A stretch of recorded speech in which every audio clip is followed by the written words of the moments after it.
What if the person you think you are is just a fraction of who you truly are? What if years of conditioning and surviving in a challenging world have left you clinging to strategies and beliefs that mask your truest nature? I'm Catherine Duca, psychotherapist and self-esteem coach, and you're listening to Who Do You Think You Are? A show that looks beneath our psychological masks and uncovers our profoundly messy, beautiful, brilliant, tender-hearted selves. Join me as we go in search of the hidden power of our true selves. I'm so glad you're here. And I am so glad you're here. You know that to be true. Welcome, welcome, welcome. I am Catherine Duca, psychotherapist and self-esteem coach, and I am so pleased to be your host tonight. You're listening to Who Do You Think You Are, a podcast dedicated to you, to your authenticity, to your voice. Here we learn how to have the highest regard for ourselves, how to live from a place of genuine self-respect and self-love, and how to make ourselves a priority in our own lives. Meet me here each week for curated tips and strategies designed to help you drop your psychological masks, connect with your truest and unlimited essence, and simply live life more easily. Why? Because we know that when we approach life in this way, we naturally and effortlessly and organically have more room, more generosity, and more love for one another. And friends, listeners, wide receivers, when have we needed love more than this very day, this very minute? I'm so glad we're together. We're going to be spending the next hour of this Sunday evening together. And I invite you to join the chat if you happen to have access to the chat. Comment, ask questions, present your point of view. Any point of view, any and all are welcome on the show. And as always, I want to remind you that, please, if you are struggling with something, if you're experiencing something very pressing, very overwhelming, and you're having difficulty finding your way through, please, please don't go it alone. There is help available, good help out there. Get yourself some, talk to someone, let someone help you sort through things, let someone support you. If you have difficulty getting a referral, please let me know. Contact me by email. Just go to Catherine@catherineduca.com. Let me know what you're looking for, and I'll do what I can to help you with a good referral. All right? Don't go it alone. And if you enjoy tonight's content, and if you've been listening, please drop a comment, like, share down below. It means a lot to the algorithm, and you know how it goes. If the algorithm is happy, then they show the material. They let the show go out to more and more people. So like, share, comment, if you would. All right, great. So tonight we are talking about another aspect of difficult conversations, which we started a couple of weeks ago. By the way, have you had a difficult conversation in the past couple of weeks? Have you found yourself in the space of having to have a talk that made you anxious? If so, what did you do? If you've been listening, did you apply any of the things we've been talking about? If you did, great, let me know. If you didn't, that's okay. There's always another opportunity. There's something about difficult conversations, right? There's never a shortage. I always say, where two or more are gathered, there will be conflict. It's inevitable, and there will be the necessity for tough conversations. But tough conversations, when you sort of turn them inside out, are really honest conversations. And they can be very meaningful. And they can really, they have the potential to bring us closer, because oftentimes, when we allow ourselves to go deeper, we can feel a certain degree of vulnerability. And while that may be initially uncomfortable, I think the more you allow yourself to feel vulnerable, I think the more you'll notice you have access to your own depth and breadth. And when we share that with another person in an atmosphere of mutual respect and mutual understanding, it goes a long way. It goes a long way. You know, we often talk about be the peace you want to see. Well, that's a beautiful accolade, of course. But how do we be the peace we want to see? Well, I think one way in which we do that is we have, wherever possible, peaceful interactions. Now, peaceful interactions can be very insightful interactions. They can be very valuable. They can be enlightening. They can be an exchange of one person's depth with another person's depth. So, what may seem initially as something to avoid or have a lot of trepidation about, I think the more we have these kinds of conversations, the more we come to understand that beneath the idea of a difficult conversation is really an invitation for more honesty, more closeness, more genuineness, and more authenticity. And isn't that what we always talk about here on Who Do You Think You Are? And if you're just joining me tonight for the very first time, you might be wondering about the title. What does it mean? Who do you think you are? Well, it's not who do you think you are, you big shot. Nothing of the sort. It's who do you think you are? Because who we think we are is really just a fraction, and a tiny one at that, of who we really are. You know, we walk around with these masks, these psychological masks. This is human nature, certainly in Western culture anyway.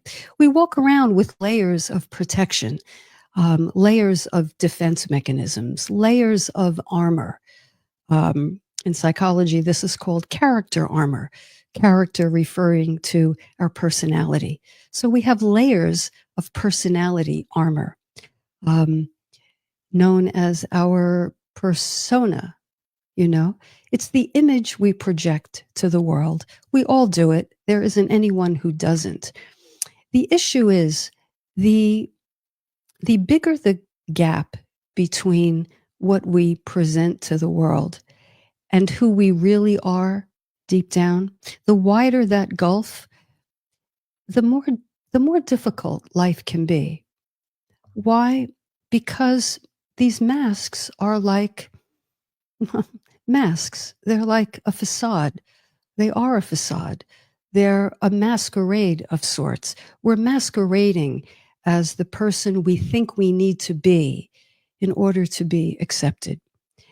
And, you know, if we do that long enough, and many of us do, we develop these masks in childhood and we wear them and try to perfect them throughout our entire adult lives. The more we do that, the more estranged we are from our truest selves, from our deepest nature. Isn't that interesting?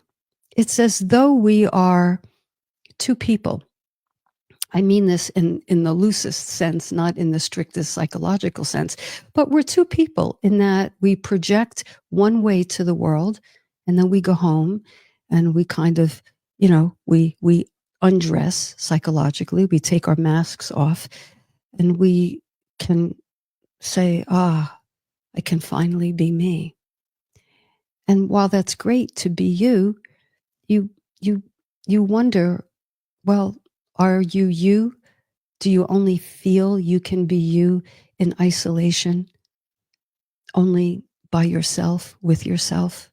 Does the idea of being who you really are, showing who you really are to someone else, to the world, Does that scare you? Well, if it does, you're not alone. And that just means that you're probably holding some kind of judgment on yourself. You're probably being critical of who you believe yourself to be. Oh, I'm not that intelligent. I'm not that savvy. I'm not that worldly. I'm not that pretty. You know, I don't, my hips are not, the right kind of hips. I have all of these disqualifiers that keep me from really believing that I am lovable. You see? So we collect all of these undesirable aspects of ourselves, our true selves, what we deem unlovable, unacceptable. We collect them and we kind of lock them up someplace deep within.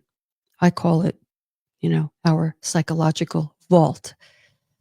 We suppress that part of ourselves. We disown that part of ourselves, and we lock that part up. And we project this other image, which sometimes is quite far afield from who we really are. So, on this show, I invite us all to take a look at our deepest selves, kind of warm up to it, if you will. And let's see if we can't be in acceptance of our own selves. Because here's the interesting phenomenon that we do through the concept of projection. We take those unlovable, those perceived unlovable parts of ourselves, and yes, we bury them. But at the same time, we sort of take the remnants of them and toss them onto other people, project them onto other people. In other words, we almost accuse people of being the way we think we are deep down, but don't want to acknowledge. So we don't recognize it within ourselves. We spot it, usually glaringly and in neon lights in other people. Oh, can you believe he did that? Can you believe she said that? Oh, I would never do that. I would never conduct myself like that.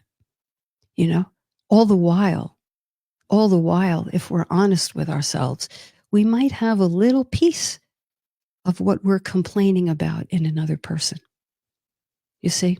So the more self-aware we become, the less estranged we are from our deepest selves, the more, and here's the word of the week, the more integrated we become. The pumpernickel and the rye kind of, gets together, and we integrate these disparate parts of ourselves into the person I call Catherine. If we're talking about myself, I have this quality and that quality and the other quality that I'm not crazy about. I might even be a bit ashamed of those qualities. But if I understand where they stemmed from, why they exist in my being, I can then have compassion for myself. Oh, I adopted this mask in childhood when I was 8 or 9 or 10 or 12 to protect myself from something unpleasant, uncomfortable, or painful. And then that defense mechanism just got locked in. I simply got taller, but I still operate from that place of self-shame, self-loathing, and always wanting to edit that part of myself. You see? So keep this in mind as we go through tonight's conversation, and indeed as you go through your life. Keep this in mind. So this is why the title, Who We Think We Are, is just a fraction, because the truth is, in the wholeness of our being, we are magnificent. We are created in the image and likeness of the divine, each of us. Now, you may say, well, I know some pretty dark people. I know some people, or I've heard of some people on the news, what have you, they seem pretty dark. How could they be made in the image and likeness of the divine? Well, I submit to you that each of us is made in the image of the divine, but we can be disconnected, and we can be a little disconnected, a lot disconnected, grossly disconnected from our inner light and from the infinite.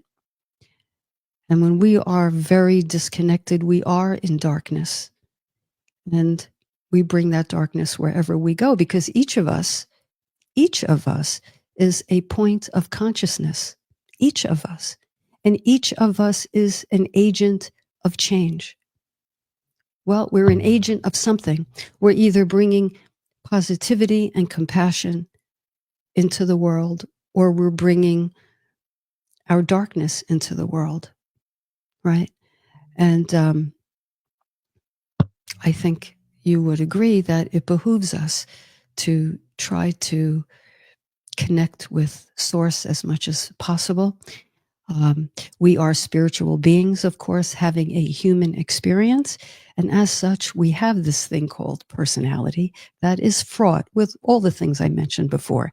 So the idea here on this show, and I think on this beautiful station, New Thought Media Network, is to try to clear away the impediments, the debris, the obstacles to our connection to Source, so that our personality can be better aligned with our deepest inner knowing and our connection to the infinite. So, all that by way of background to tonight's conversation. I said each of us is a data point. Each of us can bring light or darkness. Well, in the human realm, we have these things called tough conversations, because we're in an infinite matrix of relationships. You know, we're related to so many things and people and circumstances and all these degrees of separation. And it's inevitable that we will not see exactly eye to eye with someone, even someone whom we love. So this brings us to the exact topic tonight, which is an aspect of difficult conversations, and that is criticism. Criticism. Got criticism in your life? Are you in a relationship, any sort of relationship, where you feel criticized from time to time? Or are you someone who, if you're honest with yourself, notice you can be critical of others? Or perhaps you've gotten feedback from another or others that you can be critical yourself.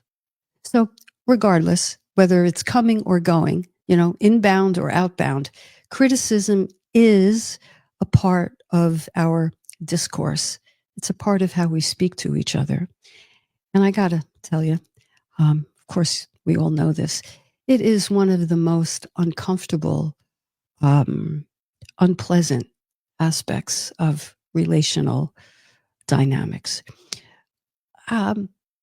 We all know what criticism feels like when we're on the receiving end, but let me just share with you the definition.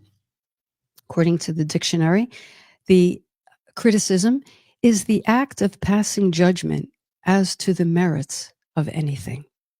The act of passing judgment as to the merits of anything. So, stands to reason. It kind of makes your shoulders go up, and it makes you defensive to be on the receiving end of criticism. But what I want to discuss tonight is what is hidden underneath just about every criticism or complaint you might encounter. Because beneath every criticism, behind every complaint, is a plea of sorts. There is a desire or a longing or a need of some kind that exists beneath the criticism. Now, if we can learn to hear, and this is the whole point of tonight's conversation, if we can learn how to hear both ourselves and another person on this deeper frequency and respond to that, if it's the deeper desire in ourself, if we can speak from that place, or if we recognize the deeper desire in another and speak to that place within them, we will have a much more meaningful interaction. A much more meaningful interaction. You see, we are not trained or taught how to do that. Most of the time, we try to solve conflicts at the level of the conflict itself. And I think it was Einstein who said, we really can't solve a problem at the level on which the problem manifests. You have to go to the root cause of the problem. Otherwise, you're just sort of what I call rearranging the furniture on that top level. So the top level sounds like, you know, you always, you're always late. Let's just take that one for example. You're always late. If you say to someone you're always late and they say, no, I'm not, and you say, yes, you are, remember this time and this time and this time, and you bring in all the times and you bring in the kitchen sink and you throw everything in there, are you likely to bring out the better in that person?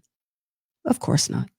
Are you likely to have them become receptive to what you're trying to say to them?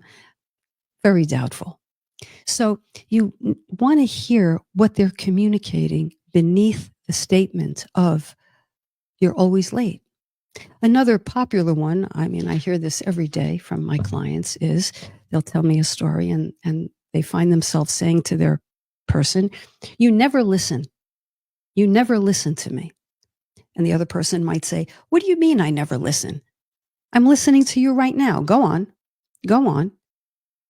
Or, well, you're always telling me this, or you're always telling me that, or you drone on and on and on.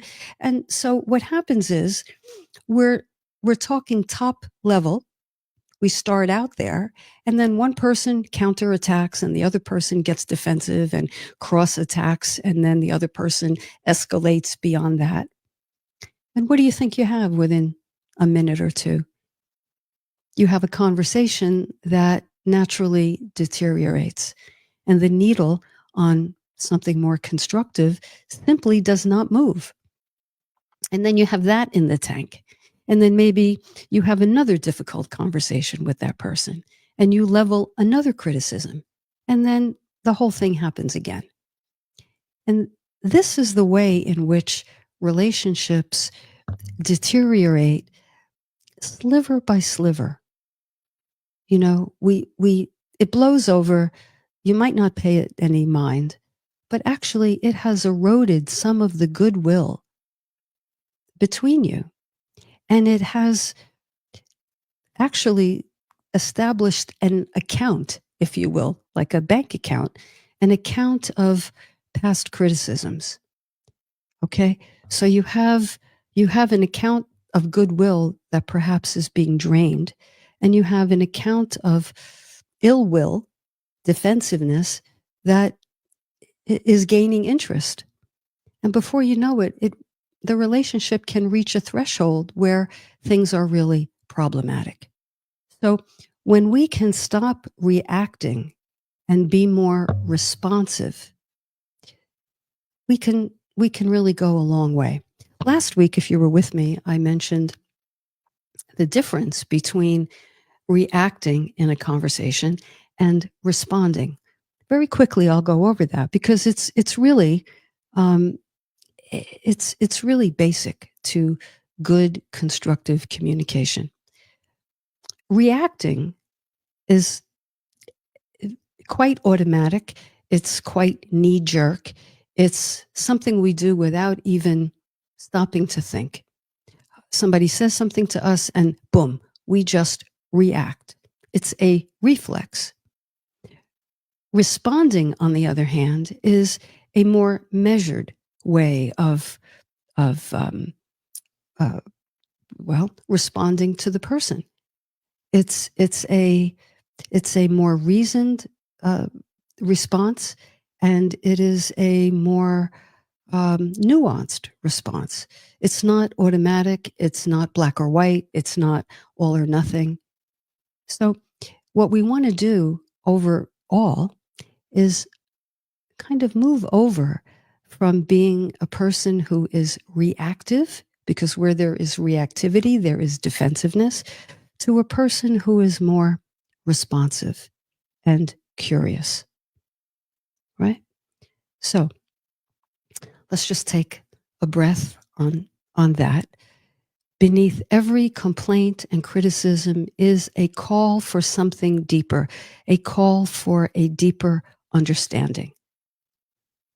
So if we can train our inner ear to hear that and come from that place within ourselves or respond to that in a different person, we're just going to have better, more constructive, more productive conversations. Okay. So I notice we have someone in the chat. I'll just say hello, and then we'll go to a break. And when we come back, we'll talk about some strategies and tools that you can use to bring your defensiveness down and increase your non-defensive, more responsive way of handling criticism. So, Tony, happy end of summer, Ms. Duca. You're very welcome, Tony. Just a fun fact. I find myself to be all too critical of others on a daily basis. Not proud of this in the least, but I can't be a phony. Well, that's a very interesting fact, Tony, and I'm glad you brought that up, and I'll be speaking to that after the break. Of course, we want to be honest. As I said before, that's really the point of a difficult conversation, a conscious, difficult conversation. We want to be honest. Now, there are things we can do, ways we can communicate our honesty in a way that isn't using what one of my clients said one time, blunt force trauma to the heart.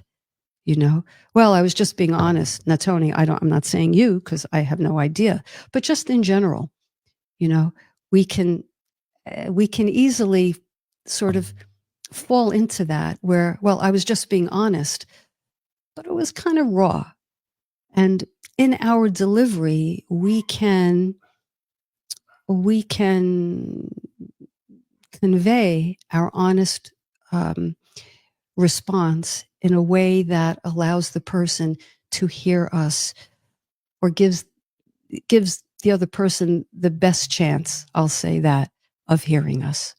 If you're just joining us, we're talking about one of the more prickly aspects of having a difficult conversation, and that is criticism. How to handle it when it's leveled at you, and what to do when you find yourself being critical of others. Now, mixed in with responding to criticism is just that, the notion of responding rather than reacting to criticism. And I mentioned before the break that responding is, gosh, it's so much better than just knee-jerk reacting, because a response, when you think about it, is more measured, it's less charged, it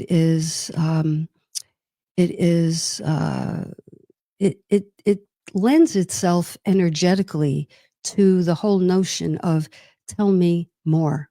When we react to a criticism, whether it's real or whether we perceive that we're being criticized, our reactivity is our attempt to shut down what the person is saying.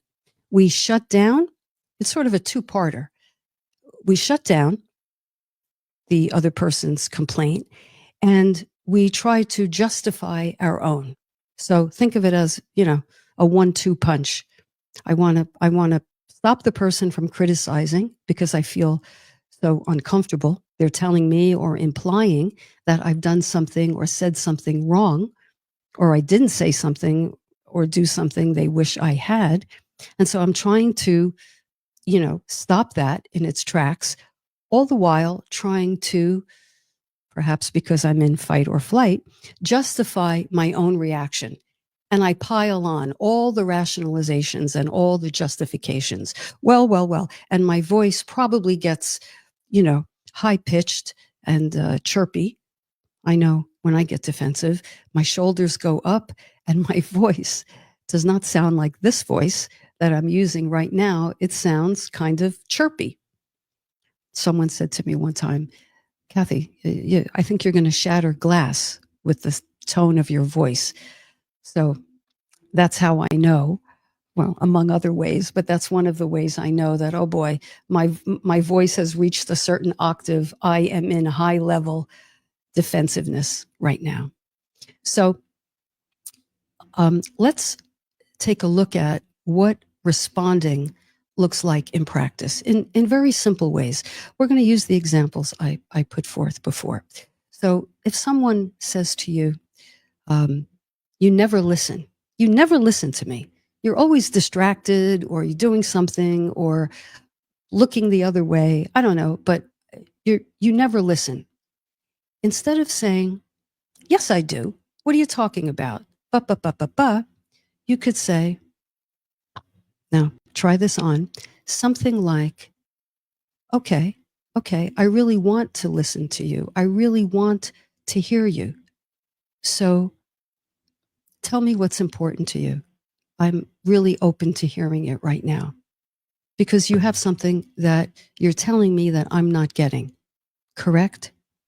So I want you to know I really want to hear what you're saying. Can we try that again? All right. The spin on that, the energetic spin, is completely different.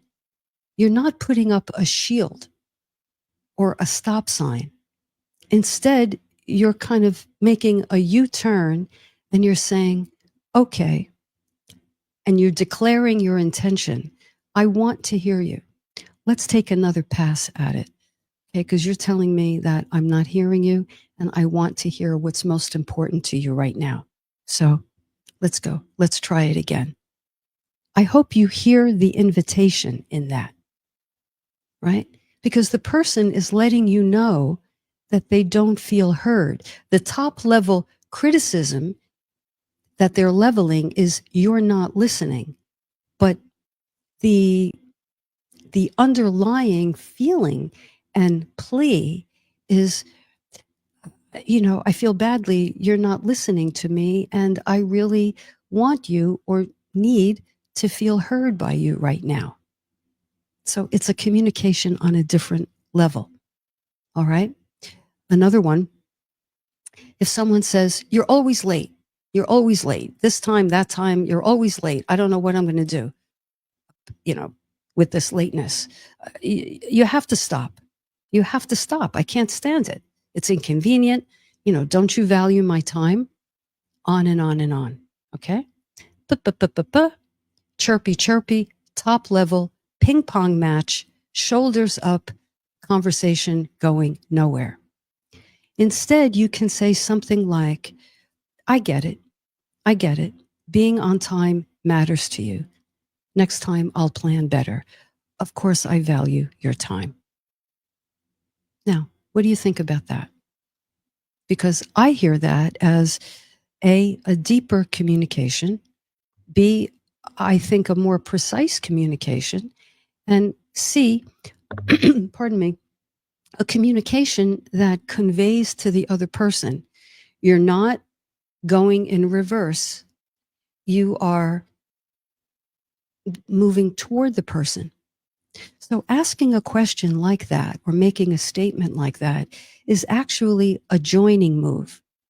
And it's a responsive joining move, because a more reactive reaction is putting up a barrier. And the other person, what do you think they're going to do? They're going to put up their own barrier.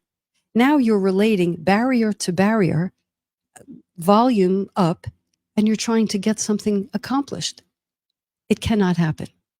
It really can't happen. So, what you want to do is build in a certain vibration of communication hospitality, right? That's what I call it. You want to be someone, or I invite you to think about this, being someone who is hospitable to hearing this kind of statement from someone else.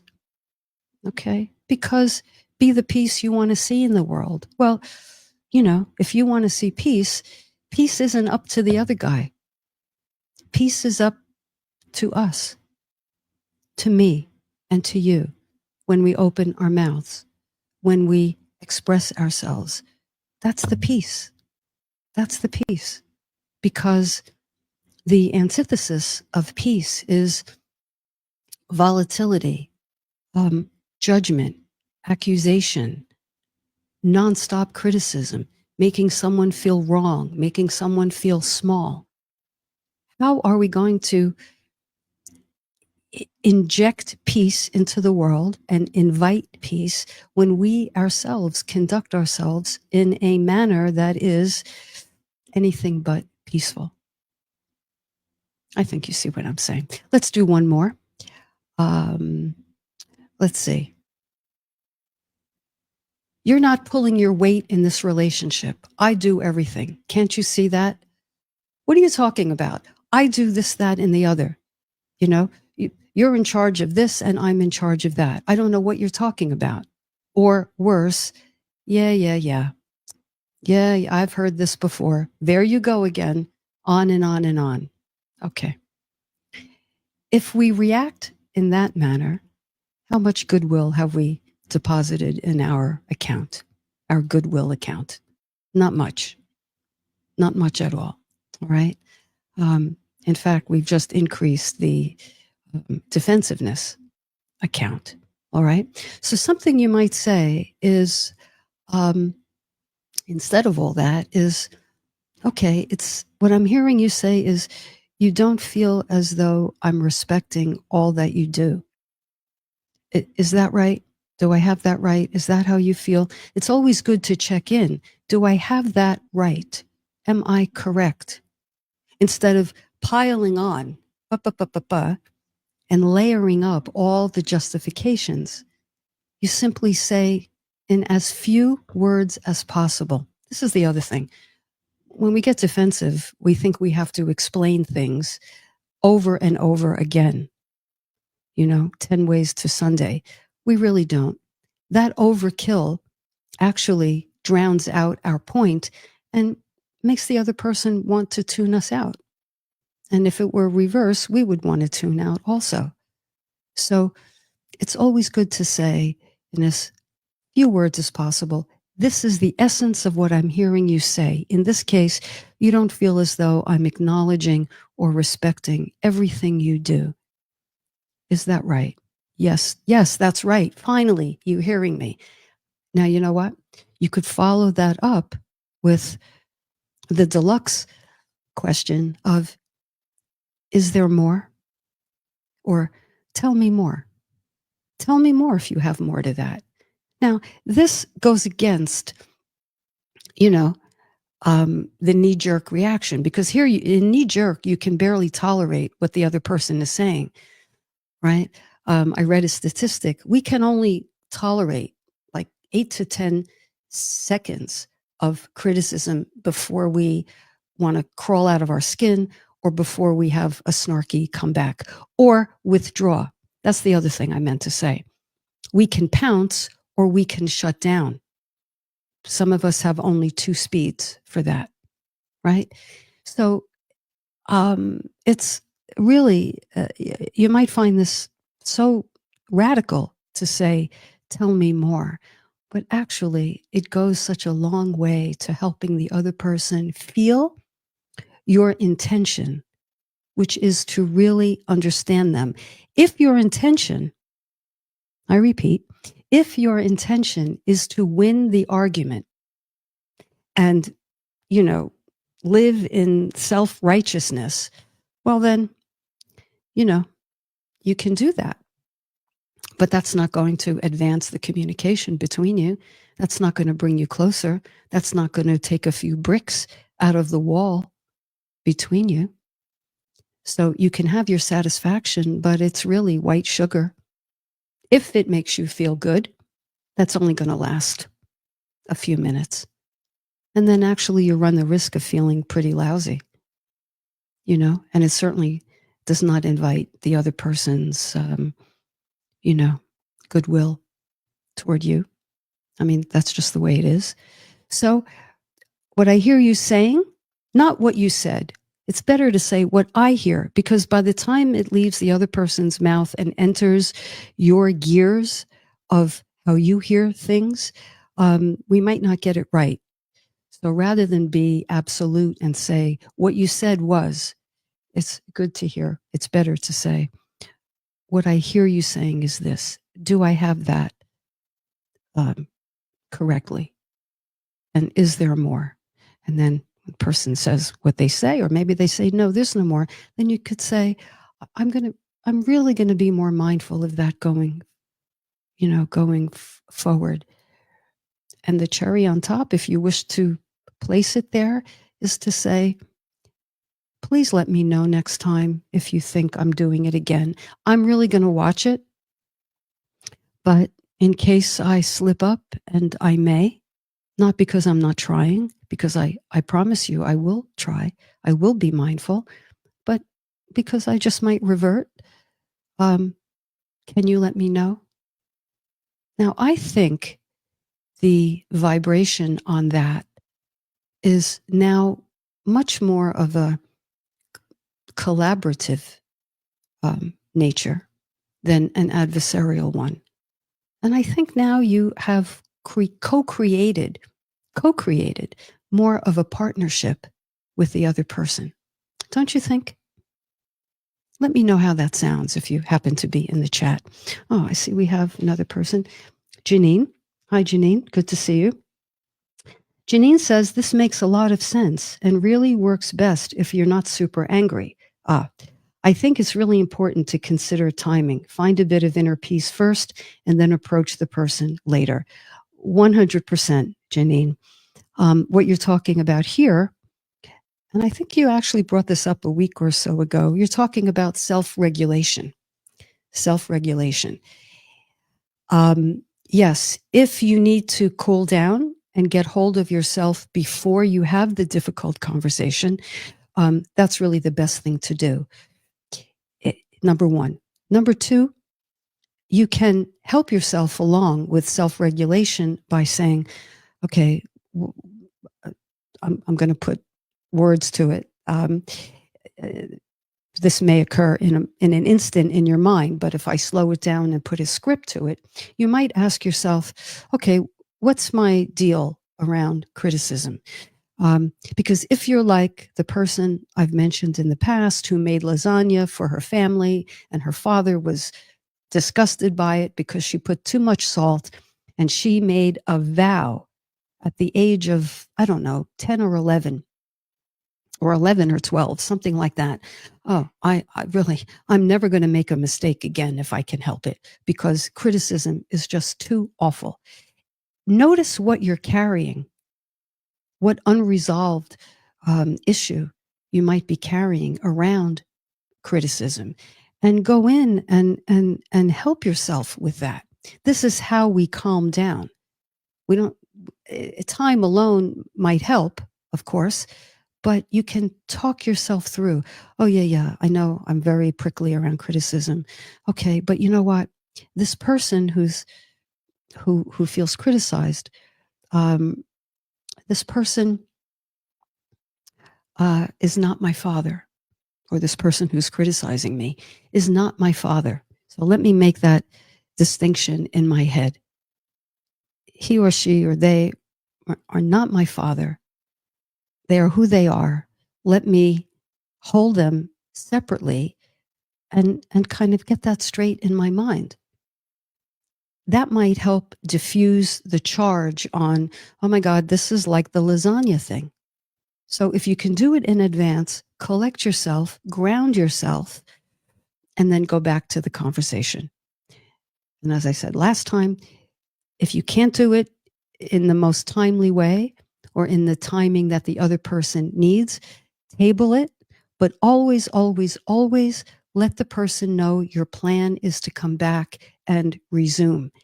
If you leave the person hanging just so you can be comfortable, you're going to help them become highly anxious in that moment. So you say, if, you know, it depends when the conversation starts, but if you can get your private time, do it, and then say, you know what, I'd love to talk about this. I'm interested in hearing what you have to say. Tonight's not the best time. How about we do this tomorrow, afternoon? Or how about we do this over coffee? Or how about I call you up, tomorrow afternoon? You have to let them know you're really coming back. I think that too will do a lot to reassure the person. Now, what if you're caught in a conversation, you're talking about something, and the conversation morphs into this, delicate area where you're unprepared and the person levels a criticism at you or you feel criticized? Well, some of the same things apply. Okay, wait a minute. I want to respond, but you know what? I feel myself becoming a bit defensive here, and I don't want to react that way. Let me take a moment. And you could just, be there and just take literally a moment if that's all you think you need, or you could say, let's revisit this a little later. But I feel myself becoming defensive. Or, you know what? I don't want to become defensive because that'll make it hard to hear what you have to say. Can you put that another way? Because I really want to hear what you're telling me. Can you put that another way? If the person if you feel they're high on their horse, you can say, you know what? It's really hard for me to hear you right now. It feels to me, because you want to speak in I statements, not you. The minute you go, you've lost the person. You've pushed them over the edge into defensiveness, hands down. Much better to say, I feel a little put on the spot right now. I'm going to need a moment. Or I think there's more to what you're saying. Can you try to tell me that? Or can you tell me in different words so I can hear it better? Because it's a little hard to hear you. It feels to me like you want to be right in this argument. And frankly, I do as well. But how about we both just try to understand one another? And you can kind of shift the vibe on the conversation. Instead of volleying in this angry way, you can shift into genuine interest into what is really causing the person to feel the way they feel and why they said what they said. So, Janine, I hope that helps, because we have to self-regulate, and that's an everyday job. We wake up in the morning, we should check ourselves. Where am I today? How am I feeling? And go in and, be our own therapist, be our own coach as much as we can. All right. I see we have Dawn joining us. Hi, Dawn. Welcome. Sounds so basic to say, but active listening is so key to effective communication. Love the phrase, tell me more. Yes, active listening. I said last week that listening has the bad rap and the inaccurate meaning for many people to be, well, I just have to be quiet until it's my turn to speak. That's passive listening. Active listening, as Dawn is saying, is more interactive. It's more reflective listening, which is what that is called, what I hear you saying is you're reflecting back what you heard. Clarifying questions.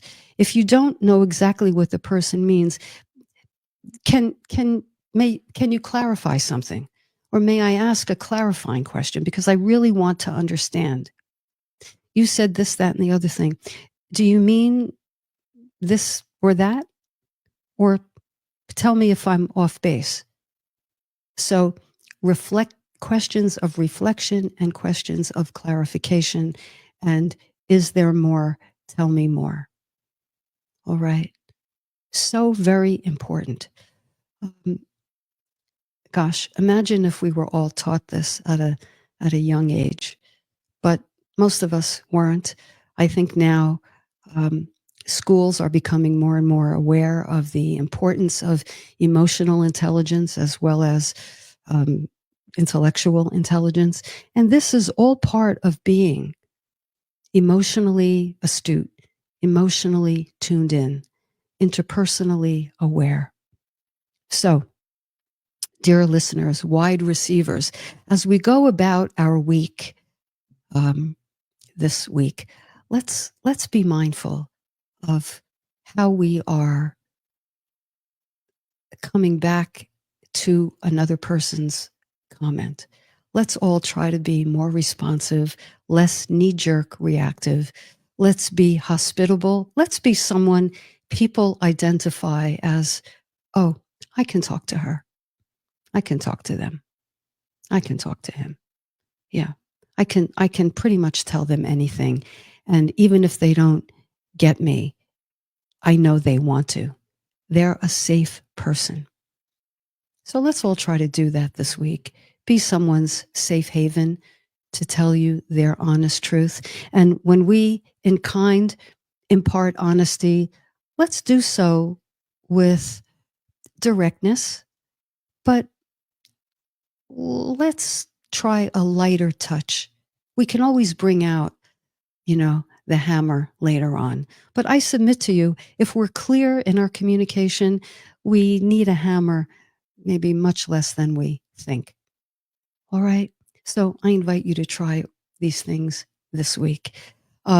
Next week, by the way, a couple things. If you want to email me for any reason, do so at catherineduca.com.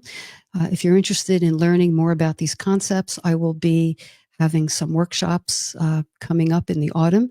I'll tell you about that. If you'd like to read more instantly about these concepts and so much more, you can get my book.